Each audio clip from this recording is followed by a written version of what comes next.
Bonjour, merci d'assister à ce retour d'expérience qui va parler du coup de notre plateforme digitale unifiée et qui va parler de notre approche IA Low-Code Digital Factory et IA. Donc je suis Estelle Alpan, business analyst chez CNP Assurance. Et je suis donc Ludovic Andrieux, fondateur de Nisis. Alors aujourd'hui, le programme est simple. On va prendre 2 cas parmi les cas qui sont présents à la CNP. Le premier va surtout nous permettre d'aborder les questions de Digital Factory de low-code.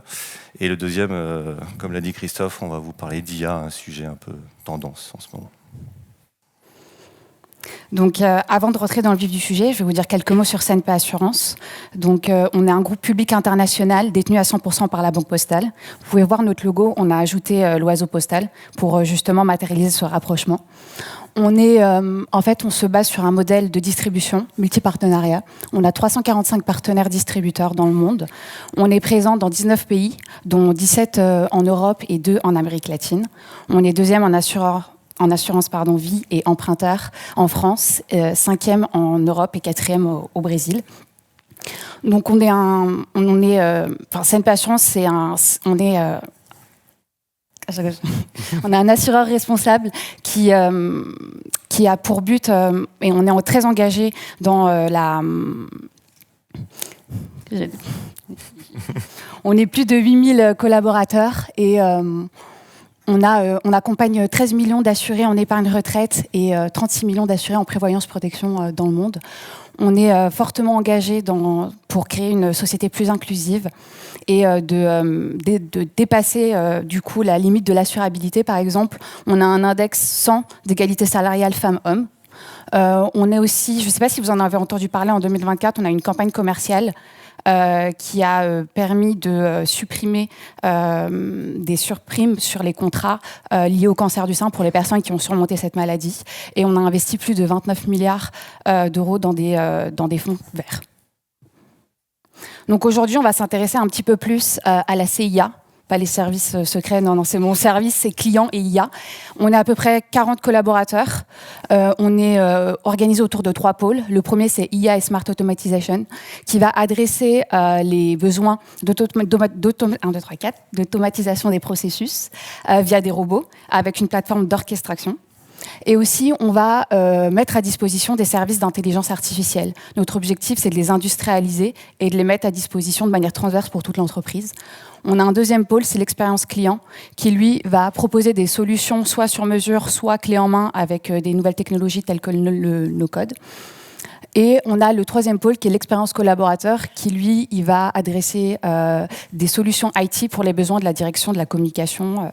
Et on a un pôle UX, UI design avec une petite expertise accessibilité numérique. Alors du coup, Nisis, c'est une agence IT digitale.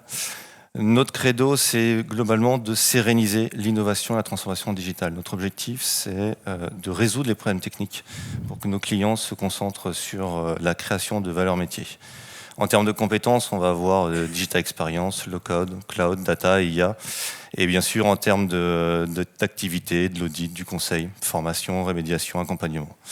Les modes d'intervention, c'est une de nos forces. On va être très flexible, que ce soit du temps long, du temps court, que ce soit de l'équipe task force ou de la compétence isolée. L'idée, c'est vraiment de fitter, de répondre aux besoins de nos clients. Et puis, c'est vrai que je ne l'ai pas mis dans le slide, mais on fait bien du live frais, puisqu'on est au Customer Summit, depuis plus de 10 ans pour la majorité de nos collaborateurs. Et on a fait un échange dans l'équipe, et Sébastien, présent dans la salle, je ne sais pas où il est, on a fait depuis 18 ans. Donc aujourd'hui, on va vous parler de notre plateforme digitale unifiée. Ça fait à peu près, ça fait 10 ans que tout ce qui est besoin autour de transformation digitale, ça n'a pas arrêté de s'accélérer. Et nous, étant un grand groupe d'assurance, on a quand même pas mal de contraintes. Notamment, vous en avez déjà entendu parler ce matin, on a toute la partie sécurité qui est vraiment une base, un prérequis nécessaire. Il y a aussi la conformité, notamment la conformité aux réglementations extérieures comme le RGPD. On a aussi la réglementation plus spécifique à l'assurance et la réglementation interne de nos processus. Et justement, pour ne pas à chaque fois repasser sur ces processus-là, on a pour objectif de capitaliser sur un nombre limité de technologies. Et donc, Au-delà de ces contraintes-là, on a aussi l'objectif de capitaliser sur une solution, c'est de capitaliser sur les compétences de nos collaborateurs, que ce soit d'un point de vue fonctionnel et technique. Donc, justement, on espère que dans notre société, que quand un collaborateur, par exemple, il fait une mobilité, que ce soit en France ou à l'international, qu'il puisse, ne pas repartir de zéro. Et au-delà du coup de ces contraintes et de cette capitalisation sur une solution, il faut qu'elle soit flexible. C'est-à-dire qu'il faut qu'elle réponde à tous nos cas d'usage qui sont variés et dans un temps avec assez imparti et assez rapide. Donc effectivement, le choix qui a été porté donc, sur la solution Liferay, la première brique, et c'est pas forcément mis dans cette slide, c'est malgré tout, elle l'a dit Estelle, c'est la sécurité. C'est un élément constitutif de la création du portail depuis 20 ans. Ça permet d'avoir cette confiance dans le produit et dans les extensions qu'on pourra y faire. Mais avant de parler d'extension, il faut déjà voir l'ensemble des fonctionnalités qui sont par défaut. Elles sont vraiment très nombreuses dans la plateforme. Et c'est vrai, depuis le début, on le voit année après année, on rajoute régulièrement, Liferay rajoute des fonctionnalités. Et aujourd'hui, il y a une vraie accélération depuis 3 ans, puisqu'on a une sortie de version tous les 3 mois, qui propose toujours plus d'éléments constitutifs natifs, prêts à l'emploi. Mais malgré tout, chaque besoin est différent, chaque métier est différent, chaque équipe a ses attentes. Et aujourd'hui, la possibilité d'avoir des extensions, c'est quelque chose qui est indispensable dans tout produit. Et Liferay s'inscrit dans plusieurs niveaux. On va avoir les petites extensions graphiques, visuelles, qui sont simples. On va avoir du coup les développements complets d'applicatifs avec du low-code, du no-code. Et on peut avoir tout ce qui va être de l'intégration complète d'applications externes, que ce soit via des API, du front, quels que soient les éléments. Donc on a vraiment une plateforme assez centrale qui va permettre de répondre à beaucoup de besoins. Et c'est comme ça qu'on va proposer le premier cas, que je te laisse la parole Estelle. Ok, donc aujourd'hui, on va vous présenter le premier cas qui est le Digital Workplace Hub. C'est le pilier de l'expérience collaborateur chez CNP Assurance. Il est là depuis déjà 10 ans. Il a vécu 3 refontes. Et vraiment, sa force majeure, c'est la personnalisation de l'expérience employée. Donc, il est constitué d'environ 71 espaces. Vous allez retrouver des espaces assez classiques comme les espaces RH ou tout ce qui est autour de la QVT, la qualité de vie au travail. Mais aussi, vous avez des espaces un peu plus orientés métiers avec nos présentations de nos filières internationales. Et en fait, l'expérience utilisateur, elle est personnalisée. Il a accès à des contenus en fonction du coup de ses droits. On a couplé notre gestionnaire de droits et d'identité avec les habilitations que propose Liferay. Comme ça nous permet vraiment de personnaliser au maximum du coup la plateforme. Et aussi, justement, cette plateforme, elle nous apporte une fonctionnalité clé, qui est la construction de pages et de contenus. En fait, vous avez, comme on a 71 espaces, ça veut dire qu'il y a différents métiers. Ils n'ont pas forcément des connaissances en technique, en web. Donc, il faut qu'ils puissent construire des pages sans code de manière en étant autonome, quoi.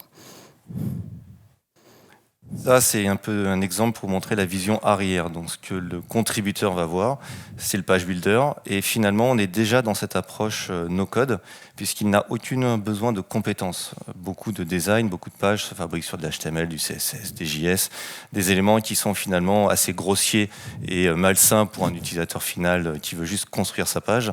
Et donc à gauche, on va avoir le bandeau des fragments, tous ces éléments qui ont été prédéfinis, préétablis avec les différents services, que ce soit la communication, que ce soit avec le service de la CIA. J'arrive toujours pas à m'y faire. Et du coup, cette content page, puisque c'est comme ça qu'on l'appelle dans Liferay, c'est vraiment un élément clé de la contribution aujourd'hui au quotidien. Et du coup, en plus de ça, la plateforme aussi, elle intègre des outils internes, notamment notre organigramme et notre annuaire, qui sont construits automatiquement tous les jours et actualisés par nous tous les jours pour que, du coup, ils reflètent toutes les mises à jour qu'il y a au sein de l'organisation de CNP Assurance. Et il y en a, pas mal. En 2025, du coup, on avait pour objectif de créer un organigramme international, de créer automatiquement un organigramme international et que nos filiales internationales puissent contribuer dans la plateforme en anglais, donc du coup avec de la traduction et sans du coup avoir des compétences forcément techniques ou en web. Donc, derrière tout ça, en fait, on a forcément le no-code et le low-code.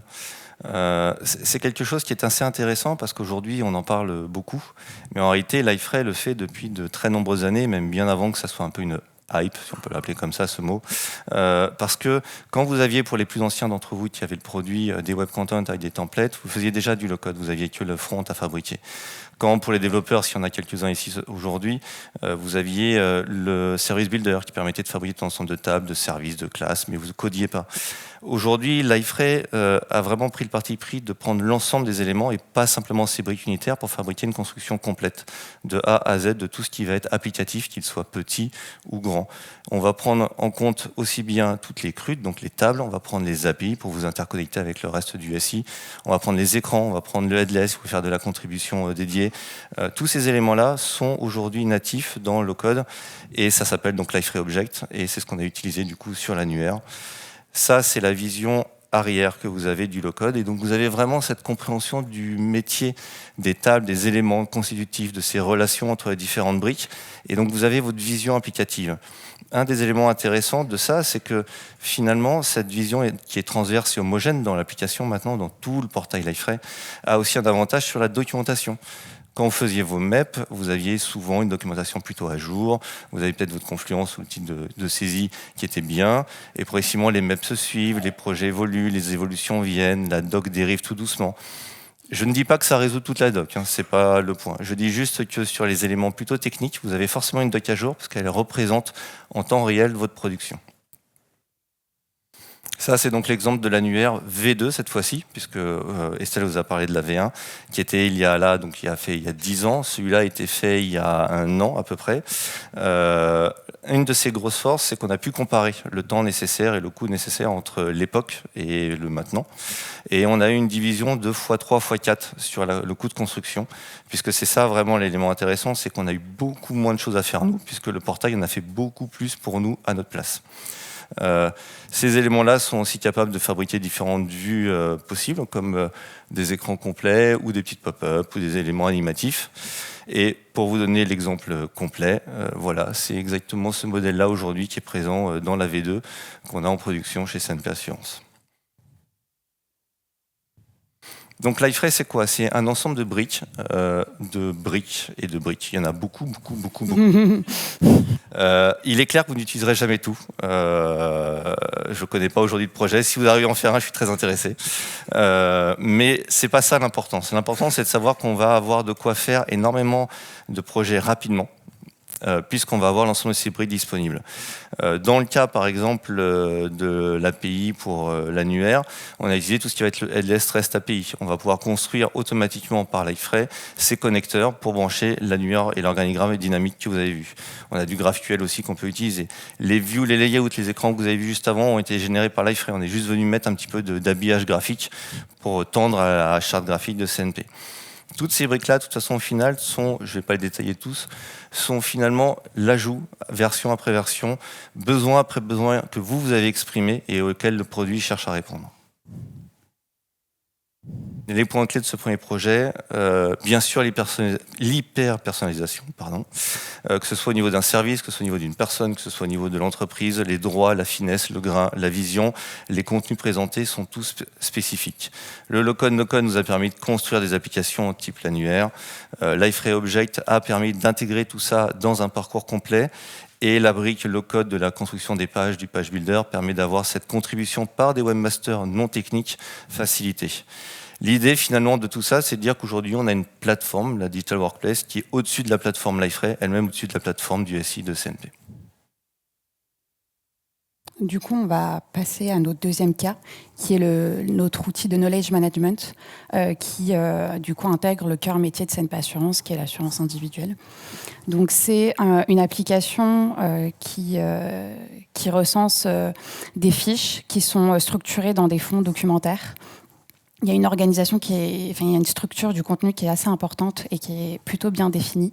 On a à peu près 600 collaborateurs qui se connectent chaque jour à cette plateforme pour trouver du contenu sur les produits qu'on commercialise, les supports, le contexte juridique et réglementaire du coup de ces produits et tout ce qui est les procédures de gestion qui sont utilisées par les équipes de la gestion de la relation client et des centres d'appel téléphoniques. Justement, c'est une application qui est assez critique parce que c'est une application où ils trouvent pas mal d'informations pour répondre à nos clients assurés et à nos partenaires.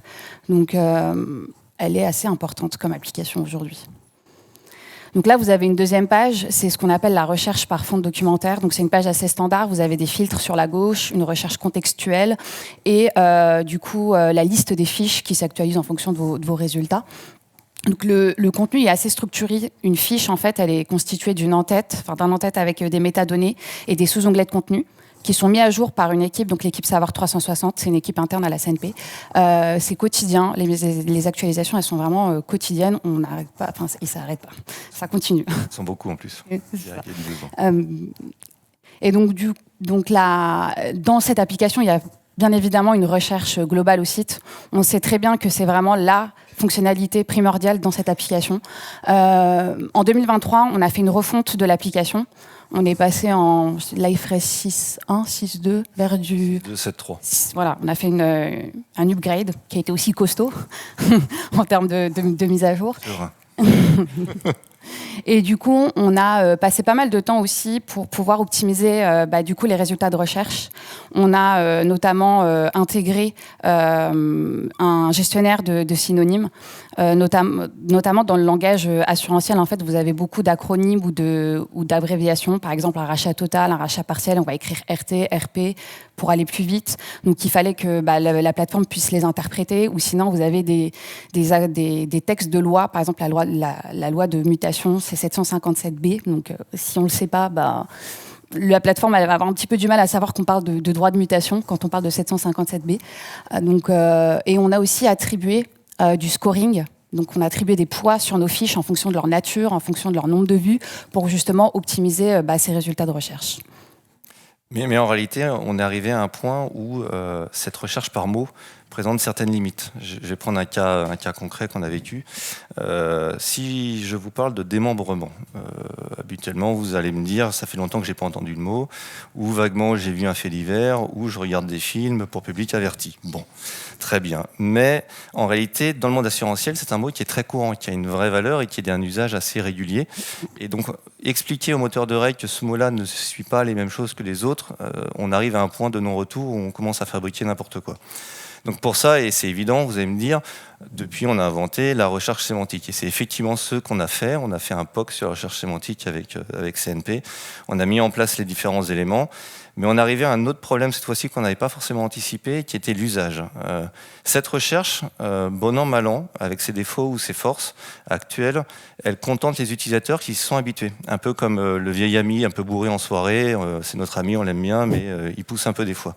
Là, pour le coup, on a le même effet de bord, c'est-à-dire que les gens ne voulaient pas le changement parce qu'ils ne savaient pas où ils allaient. Et comme l'a dit Estelle, il y a des gens qui sont au téléphone avec les clients. C'est pas le moment qu'ils fassent des expérimentations, des tests en live. Ah, je trouve pas, on m'a changé le modèle, l'IT a encore fait n'importe quoi. On n'est pas dans ce poids-là. Donc le POC, finalement, n'a pas été retenu en l'état. On n'a pas été plus loin que le démonstrateur qui montrait qu'on avait une amélioration des résultats. Parce qu'on a eu un autre point qui est arrivé en cours de route du projet, c'est cette apparition de tous ces chatbots et de tous ces éléments qui permettent d'avoir ce petit pop-up en bas et qui est clair et que tous les utilisateurs connaissent, ce qui nous permettrait de, sans changer la recherche actuelle, en fournir une nouvelle différente et surtout une nouvelle qui va être dans l'inter-échange, dans la communication. Et donc là, on arrive forcément à la RAG, autre élément assez classique aujourd'hui dans l'IA. Je ne vais pas m'étendre dessus parce que de toute façon, Fabien va vous faire des démonstrations et en parler plus longtemps que nous. Mais en tout cas, c'est bien le chemin dans lequel on est parti. Et la RAG a plusieurs avantages en plus par rapport à la recherche sémantique. On va avoir une limitation des hallucinations. Ça, c'est un domaine dangereux, encore une fois, dans le cas où on est toujours en live avec un client, lui donner une fausse information, c'est prendre un risque pour la CNP. On va avoir aussi une garantie des permissions, parce que Estelle ne l'a pas forcément beaucoup abordé, mais il y a un gros modèle de permission derrière, parce qu'on est sur des données sensibles, donc tout le monde ne voit pas tout selon des critères un peu complexes. Et la RAG permet de faire ce contrôle. Et le dernier point qui est aussi très important dans la réponse, c'est que la RAG fournit la réponse, fournit la source, vous dit d'où elle tire cette réponse, et donc permet de valider d'une certaine façon la réponse fournie à l'utilisateur. Du coup, on sait très bien que Nisis aurait pu justement faire cette implémentation de RAG, mais on a décidé de capitaliser sur notre plateforme interne d'intelligence artificielle qu'on a co-construit avec un autre service de la CNP, de CNP Assurance, c'est le Data Lab. En fait, ça va nous permettre de réduire des coûts, mais aussi le Data Lab a déjà mis en place des modèles LLM plus spécialisés dans le jargon de l'assurantiel. Donc du coup, on espère que les réponses seront meilleures que sur un LLM standard. Donc là, le POC, il est en cours. On espère d'ici la fin du mois faire des tests sur ce POC. Donc, on voit que de plus en plus, l'intelligence artificielle, elle s'impose dans nos expériences digitales. À la CNP, depuis 2019, on a déjà pas mal de services d'intelligence artificielle. On en a 90 en production aujourd'hui. On a plus de 6,5 millions d'appels à ces services-là. Donc, on a décidé de créer une plateforme pour capitaliser sur ces services. Et elle est accessible en fait à tous les collaborateurs. Et fin d'année dernière, fin d'année dernière, on a créé un portail d'applications augmentées qui permet en fait aux collaborateurs de CNP d'utiliser ces services au travers notamment d'anonymisation de documents, de traduction automatique et du coup une RAG générique qui est du coup, on va se baser sur cette RAG générique pour faire le POC dans notre application de knowledge management. Par nature, Liferay, ce n'est pas un vendeur d'IA, ça je pense que vous le savez. Par contre, ça va être le facilitateur pour intégrer n'importe quelle des IA, qu'elle soit du marché, on vous en a mis quelques-unes sur le slide, il y en a beaucoup d'autres, ou une custo que vous fabriquez en interne et qui va du coup permettre de respecter la sécurité des données et en tout cas la connaissance de non-sorties. Toutes ces philosophies autour de Liferay vont aussi être présentées, j'imagine, dans la roadmap cet après-midi, donc on ne va pas détailler. Mais effectivement, nous, dans notre POC à nous, qu'on avait proposé à la CNP, on avait utilisé dans la partie Semantic Search, bien sûr, la partie Text AI et Hugging Face, qui sont quand même des plateformes assez incroyables pour trouver des LLM aujourd'hui. Donc si vous voulez continuer la conversation, on est disponible sur le stand, on a plein de choses à vous raconter, mais je suis déjà en retard, donc je vais passer. Les points clés, l'expérience utilisateur millimétrée. Donc, comme on l'a vu aujourd'hui sur ce projet, on a un problème de droit, un problème de vue et un problème d'ergonomie qu'on essaye de résoudre. Et aujourd'hui, cette plateforme permet justement à Liferay de structurer, de combiner l'ensemble des éléments pour réussir à fournir le service aux utilisateurs. On va avoir toute une réflexion autour de la recherche. Et encore une fois, la plateforme, par ses différents branchements et ses différents éléments de briques natives, nous permet d'accélérer, d'aller plus rapidement sur les différentes livraisons. Et la base de la nature même du projet, avec ces données semi-structurées, permet d'avoir un comportement et une prévisibilité de l'affichage des informations. En termes de perspective, bien sûr, la plateforme, l'IA, le low-code, je pense qu'on en a largement parlé. Un petit mot sur les upgrades. Aujourd'hui, Liferay, du coup, maintenant, vous le savez, propose un SaaS lui-même. C'est un très bon produit pour nous, dans le sens où il participe avec nous à comprendre la vie des projets des clients et de comprendre cette contrainte des upgrades, parce que pendant longtemps, dans le milieu de Liferay, le mot upgrade était un peu comme Voldemort. On en parle beaucoup, mais personne n'a le droit de le dire. Mais c'est toujours un élément compliqué.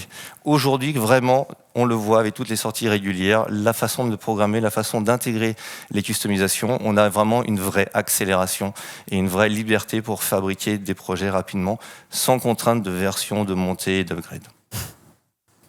D'ailleurs, il va falloir qu'on fasse l'upgrade de notre plateforme de knowledge. Oui, 7.3. Oui. Et du coup, on a déjà aussi identifié d'autres cas d'usage, notamment dans la plateforme de knowledge. On aimerait bien créer un agent intelligent qui permettrait, à partir de différentes sources de données, de créer directement des fiches produits ou des fiches support dans notre application et que ces fiches soient cohérentes et qu'elles soient créées automatiquement. Donc voilà, on a pas mal de cas d'usage. Je pense qu'on va essayer on va continuer. Et on vous remercie pour votre écoute.